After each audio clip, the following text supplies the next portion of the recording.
You're listening to the TalkBox Announcement. You're listening to the TalkBox. Let's talk about it. Hey, you guys, it's your girl Sonya G here on the TalkBox. You know what we say? Every day above ground is a good day. We got another day, another opportunity to get some things right that we didn't have quite right on yesterday. I just want to let you know that today is a blessed day. We are on top of the dirt, and the dirt is not on top of us. That's why we know we doing all right. I got a special show for you. I got somebody great in the building. It's Miss S.J. Boyce. Say hello to everyone. Hello, everyone. So we're just glad to have her in the building. And just in case you don't know who she is, S.J. is the author of her debut novel, The Other Side of a Murder. And for those who's online, you can see that. We want to also open up the lines. You can give us a call here if you have any questions or comments for Miss Boyce at 615-893-1450. But not only that, she made history as Tennessee's first female certified cigar sommelier. Okay. Blending her love for fine cigars with a passion for educating others. Again, welcome. Thank you for having me. Well, I always love talking to other authors. You know, I'm an author myself, but The Other Side of a Murder. Yes. So what's that about? So it follows a story of Detective Veronica Redmond. Mm-hmm. So I have a 3-part series. I have written 2 parts. The Other Side of a Murder is the first one, and then In the Grasp of Seasons is the second one. Both of these books are available on my website, authorsjboyce.com, or on Amazon. And so it follows Detective Veronica Redmond's storyline. And the first book, The Other Side of a Murder, intertwines her relationship with her former childhood best friend, who has now been arrested for murder. Oh. And so the childhood best friend gets herself in a lot of trouble. And so she enlists the help of her former childhood best friend, who is now a detective, to come and help her. And so Detective Veronica Redmond, she's like on the fence, like, we were childhood friends, but I don't know you like you could have killed him, you could have not, And so she comes in and she tries to help, and so it goes through a lot of ups and downs, twists and turns, and kind of keeps you on your toes. So I'm excited about that book. Okay. Yeah. So what inspired you to write the book?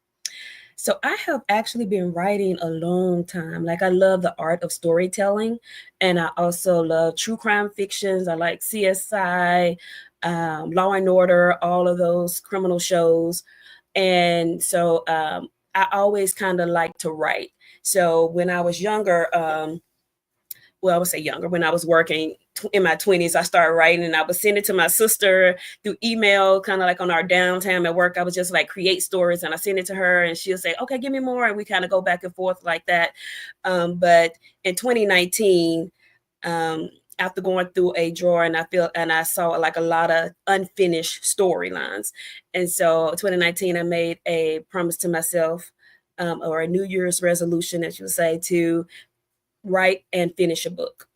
And so in 2020, I embarked on that journey, and then COVID happened and it kind of shut the world down. So you couldn't really go nowhere. So I would just walk, drive, and I would write. I would go to parks. I would go to just out and about, just kind of sit in my car, and I'll bring my laptop and I would just write. And I also did like the voice dictation, where if I was walking, just exercise, I would just speak it and have it like writing for me. So it was, so I finished that book. I finished writing it in 2020, and then I got it edited, and I did the formatting and did the book cover and everything like that, and pushed it out at the end of 2021. Well, let me ask you something. What was the most challenging part of writing your book? I would say, just staying focused, because sometimes I write, I want to go here and do that and stuff like that. So just actually making sure that I'm staying focused and committing to writing daily. Setting a timeline, whether it be an hour when I get off work. Okay, we're going to go on my patio And from 5 to 6, we're going to be in front of the laptop and we're going to write. So kind of keeping that up and keeping just making sure I'm staying focused. And, once I kind of got like 75% done, I'm like, oh, I'm almost at the end. Let's sum this up. And so it was kind of encouraging to kind of just keep going and keep motivating myself to just get it done. So do you have any advice to those who want to become authors? Mm-hmm. Yeah, so I would say just start writing. So a lot of people try to figure out the ending part, whether the ending part of their book or how they're going to get the book published and out there. I self-published through Amazon. But there's a lot of different avenues you can take. I'll tell people who want to start, just get it on paper, because there's nothing you can do with it up here. Right. Nobody can see up there. Nobody can. So get it on paper. And then once you have it on paper, there's a lot you can do with it when it's on paper. And there's a lot of people who's more willing to help you because you've already done a lot of the work, right? So you have shown that I'm committed. I have done it. I have put it on paper. Now what's my next step? And so once you do that, then step B comes into play. Well, the good thing about that, and like I said, I'm an author too, and I'd say to people, I do everything kind of biblical based. Mm-hmm. And one thing that helped me write my book was the simple suggestion in the word that says, write the vision, make it plain. Yes. So again, like you said, you can't just keep it in your head. You got to write it down.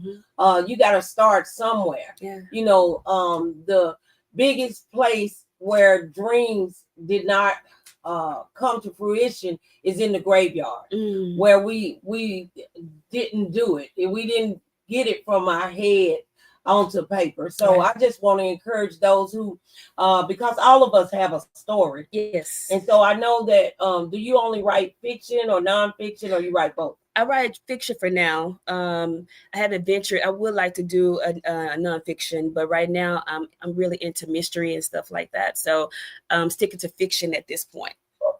Okay. Well, I want to say to those who got a story in them, because all of us have a story. Mm-hmm. And when we keep our stories to ourselves, you're hindering the next person. Yes. So, your fiction book may be unlocking somebody else's creativity. Absolutely. And so we want to make sure that we get that out there. Let me ask you this. Did you have any real life experiences that influenced your storyline? Well, I would say yes. Yes and no, kind of, because I grew up in Memphis. And so I didn't know that. Yes, I grew up in Memphis, Tennessee. And so I kind of experienced some things back and forth. I grew up in Kojic, Church of God in Christ. So some of the things in my books does center around church, because I grew up in Kojic. My dad is a pastor, retired, but he still ministers. So that kind of was examples of some of the storylines in that books. And then also I kind of pour from like my aspiration, what I want, my dreams and things like that. So a piece of me is in like every part of that book. Yeah. Well, here's the crazy part, you guys, and it's very interesting. So if you have any questions, please give us a call, 615-893-1450. Mm-hmm. So you grew up in Kojic. Yes. You're writing fiction about some murders. You're a female, and you start smoking cigars. I did. Tell me how you branched over to that. Well, I used to go to a cigar lounge a long time ago. It was Battleground in Nolensville, and I really didn't even know that it was a cigar lounge, really. Like when I walked out, I just saw a lot of people out that looked like me, and I was like, oh, that's a cool spot, because I would just go drive, and that was kind of my thing to do. Like on the weekends, I just like to drive. And so I ended up in the area, and I saw it, and I was like, oh, that's pretty cool. And so I went into it, and I was like, I just like the vibe. And so I would sit there, order me a drink, and I just enjoyed the vibe. So in 2020, fast forward, a friend of mine, she introduced me. She was like, hey, come to the cigar lounge with me. And so I was like, okay, sure, I'll come. Everything else is shut down. Cigar lounge just kind of open, so I go. And I smoked my first cigar from start to finish. And I was like, oh, it's kind of like what's understood don't have to be explained. So I'm like, okay, I understand. And now I get it. And so it was very relaxing, very calming.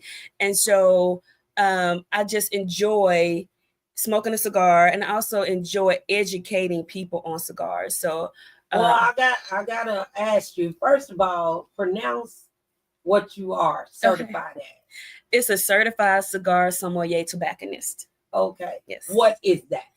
So it's a person that just kind of knows a little bit about cigars, knows how to educate people on cigars, and kind of knows the kind of inner workings of cigars. So if you're like if you need classes or how to cut, light, smoke a cigar, I can do that. If you interested in expanding your palate right now, if you're on Connecticut, you say, hey, I want to move up from where I am, I could probably guide you in the right area for that. So it's and I enjoy the cigar industry because I feel like it's so individual. So when people come to me and ask me about it, I'm like, let's understand what you like. Okay, I was getting ready to ask you, how do you approach somebody as far as educating them about cigars? You know, I met you at the cigar bar, cigar lounge. Shout out to Monty and all of those up there. Yes. But I don't smoke cigars. You know, my husband does, but I just want to know why, as a female, you would start smoking cigars.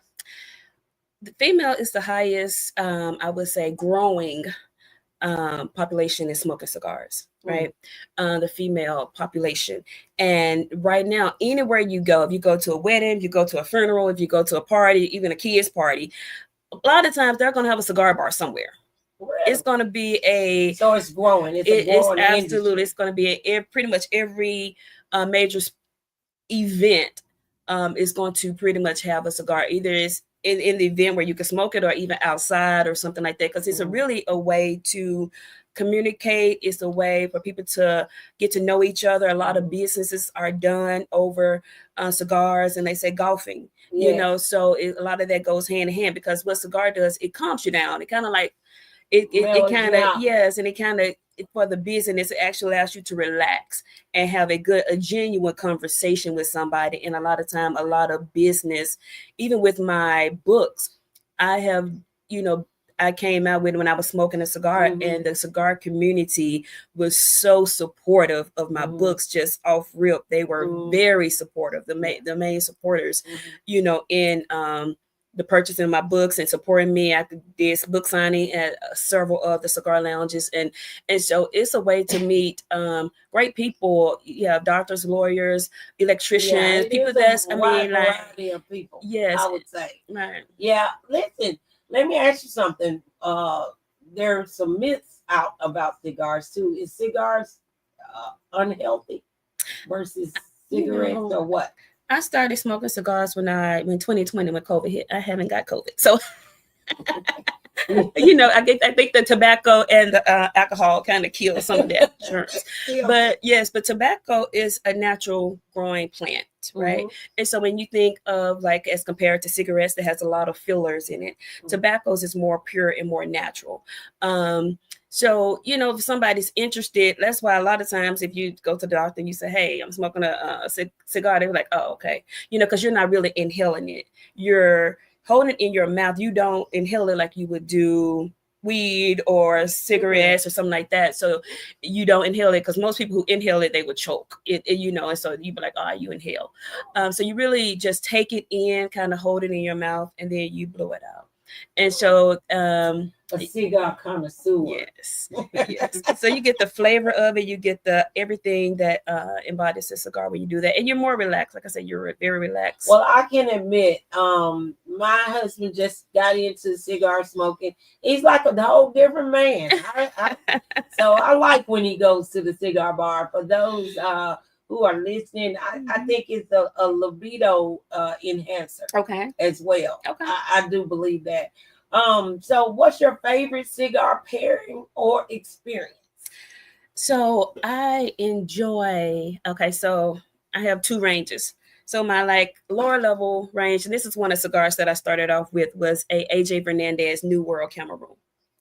It's about a $7, $8 stick, and it's still one of my favorite sticks. Those are one of the sticks that I would buy by the box. Now, when I'm trying to kind of do a really celebrate birthday or something great, I will go for the Padron 1926 80th anniversary. Oh. So that's is a very nice smoke of those. And so I feel that's where I interlude my cigar journal here. It's called Savor the Smoke, and it's a 28-page. I call it your personal passport to discovering your perfect cigar. Right. So this through this journal, you're able to write your cigar experience. It has the date, your cigar location, the amount, how much you pay for it, your cigar pairing, and some notes that you can take. So my goal is by the time you kind of get halfway through this cigar journal, you pretty much have an idea of where you at and what you like to smoke. So when you go into a humidor, the salesperson is just not giving you what they think you like or a sweet cigar or anything like that. You're able to actually speak the language and know kind of like, hey, I like a Perdomo champagne. Do you have that? If not, or do you have something comparable to that? And so this is a way for newbies, I feel like, to just really get in it and understand it and really understand that cigar culture, the cigar industry, everything like that. Well, I want to give a shout out to Jannard Cross, Carmen Frazier, Billy Edwards, Jashikwa Walker, and Makia Gaines. Thanks so very much for coming on with us. If you have any questions for Miss Boyce, please give us a call here at 615-893-1450. And so let me ask you this. What, I don't smoke cigars. So me being a newbie and me being an ex-cigarette smoker or trying to be, what would you suggest? What type of cigar would you suggest? I would start off with the Connecticut, maybe a Perdomo Connecticut, something very light, something that's not going to really take you out and, ease you into it. And I tell people when they're pairing a cigar with the drink, I always say, drink what you like, because we're not going to give you two things new at the same time. I like to, like, if I'm introducing you to a cigar, I'm like, order whatever you're going to order for that you enjoy, whether it be a lemon drop or you like an old fashioned or you like a margarita or you like water or tea, wherever you enjoy drinking. I'm going to say, we're going to get that, because you don't want to have two things that you're trying to fight against here. You don't want to be like, I don't like bourbon, but I got to force myself to drink this bourbon because they say it pairs well with the cigar. And I'm like, what pairs well with the cigar is what you like to drink. That's my theory on that. Because, just like they could like, and there are certain bourbons and certain things that will enhance flavors in certain cigars. And that comes with development. That comes like when you continue to enjoy, but at first you want to get people in the door first, and then we'll start so when I first started smoking cigars, I liked clear liquor. I was on vodka most of the time, and now I'm a bourbon person. But that eased me into it without being like forced that I had to drink bourbon to enjoy a cigar, which you don't even have to drink at all. You can drink tea. I drink tea. I drink coffee all the time. We do that. So you do what you like with that. So, well, listen. Since you said that, women is the growing of the cigar industry, then hey, let's open up a female cigar bar. I know. I'm an entrepreneur. Yes. What's needed around here? Yes. So a friend of mine, Christy Pruitt Haynes, she is actually opening a cigar bar up, and so we met. I'm not sure exactly where it's at. I have to find the location, but me and my business partner Natalie Fletcher, we have a group called Puff and Promote, which centers around women in business who also enjoy smoking cigars.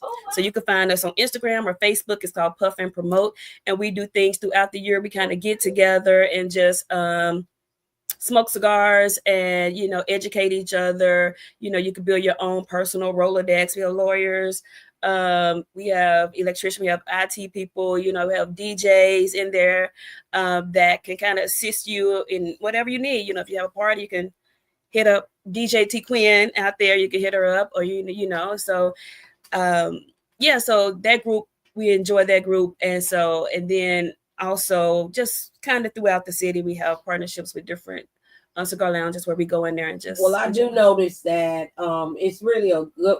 Like I said, I don't even smoke cigars, but I love coming up there, interacting. You meet a lot of interesting people, and really and truly in this climate, it's all about networking. Yes. And for us to advance and be who God created us to be, we have to network. We are better together. Yes. Okay. Absolutely. I know the climate is trying to separate us. However, we are better together. Yes. So tell us again how to reach you in regards to the cigars. So I am on Amazon. If you would like the book, you can get it from Amazon. Just you can type in Savor the Smoke. It should come up. Also on my website, author, AUTHORSJBoyce.com.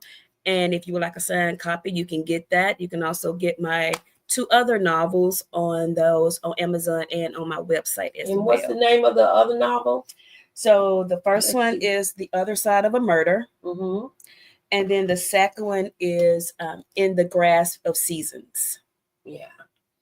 Okay, well, I'm really interested in this cigar thing. Okay. I might, need to go up and smoke a cigar or something myself. But Absolutely. What kind of inspired you to even go? You didn't just start smoking cigars, but you became certified in it. What made you want to take that extra step? I do enjoy the education part of it. And I feel like when you're in there, especially as a woman, they kind of lean you towards a lot of sweeter cigars, and it makes you confusing. So a lot of times when women, because the cigar world, although it's growing with women, it's still a very male dominated industry. Right. And I feel like it will always be, and that's fine. So when you go in there, sometimes you can feel intimidated by, speaking up. And you kind of tend to be like, okay, yeah, I smoked that. And then I made a lot of them like, I ain't know, he just gave me this. And, when I'm seeing, I'm just like, okay, next time, let me go in there with you and we will get you what you need. So it was the education piece behind it, of me talking to a lot of women in Cigar Lounge, and they wanted to know more about it, but they just didn't know where. So as far as giving a spot or a location or a place where they can come to and say, hey, I'm having an event. I would like for you to come and teach cutting, light, and smoking to an event. Let's set that up, bring some cigars, and kind of move forward with that. So it was more of the educational piece, and also the education for myself, because I was like, if I'm going to be smoking, and anybody who smokes cigars, it's kind of expensive. So if I'm going to be smoking and spending this money on cigars, I need to know all that I can about it. So it was like, okay, how can I educate myself? And so when I educate, economical. So smoking cigars is expensive? Oh, absolutely. So you look at one cigar, I would say one cigar can average you around $8. Okay. So if you're smoking, like some people smoke every day, some people smoke multiple cigars a day. So when you look at 8 times 3 times 7, or even if you're smoking on the weekend, and so and it's an enjoyable. I'd say, hey, you work, you make money, you want to enjoy yourself. So if it's something, so if you spend that much money on a cigar, I would say you want to enjoy it. And so that's the education piece of it. You shouldn't like leave a half a cigar in the ashtray just because you didn't enjoy it. And so that's kind of like where the book come in. It's like, why did I leave half of the cigar? What was it about that particular cigar that I didn't like? And I wish I had my cigar journal when I first started smoking cigars, because I can kind of refer back to it. And as you smoke more, your palate develops. Just like anything else you constantly do consistently, your palate tends to develop. You get more educated. You be like, oh, I now I know I lean towards Nicaraguan fillers, or I like Ecuadorian, or Habano, or things like that. So you're able to understand and spend your money where you're going to enjoy it. Well, I'll tell you what, not that long ago, my husband and I want to say, he's online, so if I get this wrong, you can tell me. I want to say we went to the Dominican Republic. Okay. I want to say we travel a lot, and we went to the cigar factory. It was so fascinating. Yes. There was a brother and sister who said that they had been rolling cigars, hand rolling the cigars since they were little. Wow. Their brother and sister, and they both hand roll over 600 cigars a day. Wow. And so we went through this factory, and it was the neatest thing. Perry said it's Don Lucas. Okay. We went to Don Lucas or whatever, and it was so neat to watch them roll that stuff, and it is fascinating. Yes, and then it shows you kind of like the reason, the price point on it, because if you look at how they have to grow the tobacco and how they have to dry it out, and then the whole process it takes to to roll and to cut and to make sure that you're hey Kia, to make sure that you are producing a good quality product. When you actually see the behind the scenes of it, then you understand like, okay, the process of it. Even like if I went to the Kentucky, I went to the bourbon, and just seeing some of the process, you're like, okay, I see kind of like what details go into it. And so I'm more willing to pay the price point because I understand the quality of a cigar that I'm gonna get. And you know that sometimes, and the price point really don't matter because you could pay $30 and the quality is not good. So it really is just trial and error type of vibe that you go in when you're smoking a cigar. Well, I want to give a shout out again to Monty and everybody up there at the cigar bar, the cigar lounge, woo, woo, woo, woo, where I met Miss Boyce at. Yes. And I just want to say that if you have never been to a cigar lounge, I want to encourage you to get out and just go and enjoy yourself, whether you smoke cigars or not. And how a cigar lounge works, as far as me now, I'm green with it. Let me just put that out there. But it's also a club. You can pay a monthly fee, and you get certain items with your monthly stipend that you pay. So I just want to encourage you. And there's so many other bad habits that we have as humans. And I think that sitting down and enjoying a cigar, I know it makes my husband happy. Okay, so I'm glad about that. We're getting ready to wrap it up, but how do you envision blending your passions for cigars, writing, and your spirituality moving forward? So I have a mystery novel in works. I won't say the name of it, but it kind of involves mystery and cigar lounges. So I'm excited about that. And with spirituality, I'm a meditator. I meditate a lot, and I just believe everything is just doing, following your heart. Following your passion, and praying and letting God use you, and staying in the present moment of where you are in life, and just making sure that you have a plan, have a vision, and that you're actually executing that. So if you need to like quiet some time and like figure out, okay, what's my next step? You need to do that and do that for you. So all of that kind of comes in with your spirituality and just executing what you do on a daily basis, always giving thanks, wake up in the morning with gratitude. That's right. I have another day to do it again. All right, you guys. Again, we want to give a shout out to Whiskey and Sticks up there at 620 Northwest Broad Street. Y'all need to check them out. Yes. Again, thank you, SJ, for coming on and sharing so much wisdom and insight.